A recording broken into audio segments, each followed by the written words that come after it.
Hello students, NEET counselling ಯಾಕೆ delay ಆಗ್ತಿದೆ, ಇದಕ್ಕೆ ಸಂಬಂಧಪಟ್ಟಂತೆ ಕೆಲವು ಇನ್ಫಾರ್ಮೇಷನ್ಸ್ ಬಂದಿದೆ. ಅದರ ಬಗ್ಗೆ ನಾವು ಈ ವಿಡಿಯೋದಲ್ಲಿ ಮಾಹಿತಿಯನ್ನು ತಿಳ್ಕೊತಾ ಹೋಗೋಣ.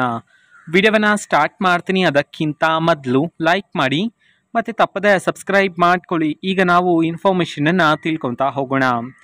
ಸೊ ನೋಡಿ, ಈಗ ನೀಟ್ ವಿದ್ಯಾರ್ಥಿಗಳೆಲ್ಲರೂ ಸಹ ವೇಟಿಂಗ್ ಫಾರ್ ಯುವರ್ ಕೌನ್ಸ್ಲಿಂಗ್ ಯಾವಾಗ ಸ್ಟಾರ್ಟ್ ಆಗುತ್ತೆ ಅಂತ ಹೇಳಿ ಎಲ್ಲರೂ ಸಹ ವೆಯ್ಟ್ ಮಾಡ್ತಾನೆ ಇದ್ದೀರಾ. ಸೊ ಈಗ ನೀಟ್ ಕೌನ್ಸ್ಲಿಂಗ್ ಡಿಲೇ ಆಗೋದಕ್ಕೆ ಸಂಬಂಧಪಟ್ಟಂತೆ ಈಗ ಒಂದು ಇನ್ಫಾರ್ಮೇಷನ್ಸ್ ಬರ್ತಿದೆ. ಸೊ ಅದರ ಬಗ್ಗೆ ನಾವು ಇನ್ಫಾರ್ಮೇಷನ್ನ ತಿಳ್ಕೊಳೋದಾದರೆ, ಸೊ ಈಗ ಲಾಸ್ಟ್ ವಿಡಿಯೋದಲ್ಲಿ ನಾನು ನಿಮಗೆ ಮಾಹಿತಿನ ತಿಳಿಸಿದ್ದೆ. KCET ವಿದ್ಯಾರ್ಥಿಗಳಿಗೆ ನಮ್ಮ KA ಕಡೆಯಿಂದ ತಿಳಿಸಿರ್ತಕ್ಕಂತಹ ಮಾಹಿತಿ ಶೀಘ್ರದಲ್ಲೇ ಕೌನ್ಸಿಲಿಂಗ್ ಸ್ಟಾರ್ಟ್ ಆಗುತ್ತೆ ಅಂತ ಹೇಳಿ. ಬಟ್ ನೀಟ್ ವಿದ್ಯಾರ್ಥಿಗಳಿಗೆ ಏನು ಅಂತಂದರೆ, ಸೊ ನೀಟ್ ಎಕ್ಸಾಮ್ ಅಂಡರಲ್ಲಿ ಕೆಲವು ಕೋರ್ಸಸ್ ಬರುತ್ತೆ. ಆ ಒಂದು ಕೋರ್ಸ್ಗಳಿಗೆ ನೀವು ಅಡ್ಮಿಷನ್ ಆಗಬೇಕಂತ ಹೇಳಿ ನೀಟ್ ಎಕ್ಸಾಮನ್ನು ಬರೆದಿರ್ತೀರ. ಸೊ ನೀಟ್ ಅಂಡರ್ ಬರ್ತಕ್ಕಂತಹ ಕೋರ್ಸಸ್ಗಳಲ್ಲಿ ಕೆಲವು ಕೋರ್ಸಸ್ಗಳ ಸೀಟ್ ಮ್ಯಾಟ್ರಿಕ್ಸ್ ಇನ್ನೂ ಬಂದಿಲ್ಲ ಅಂತ ಹೇಳಿ ಈಗ ಮಾಹಿತಿಗಳು ಬರ್ತಿರ್ತಕ್ಕಂಥದ್ದು. ಓಕೆನಾ. ಸೊ ಇದೆಲ್ಲ ಡಾಟಾ ನಮ್ಮ KA ಹತ್ರ ಇರುತ್ತೆ. ಬಟ್ KA ಕಡೆಯಿಂದ ಈಗ ಮಾಹಿತಿ ಎಲ್ಲೂ ಸಹ ಬಂದಿಲ್ಲ, ಮೀನ್ಸ್ ಸೀಟ್ ಮ್ಯಾಟ್ರಿಕ್ಸ್ ಇನ್ನೂ ಬಂದಿಲ್ಲ ಅಂತ ಹೇಳಿ.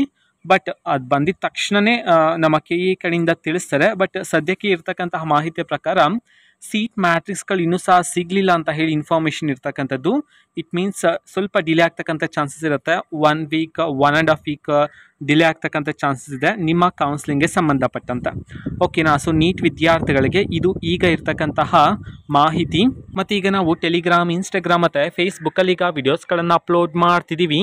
ಲಿಂಕ್ಸ್ಗಳನ್ನು ಡಿಸ್ಕ್ರಿಪ್ಷನ್ ಬಾಕ್ಸಲ್ಲಿ ಕೊಟ್ಟಿರ್ತೇನೆ, ಕ್ಲಿಕ್ ಮಾಡಿಬಿಟ್ಟು ಫಾಲೋ ಮಾಡಿ. ಓಕೆನಾ. So thank you, bye.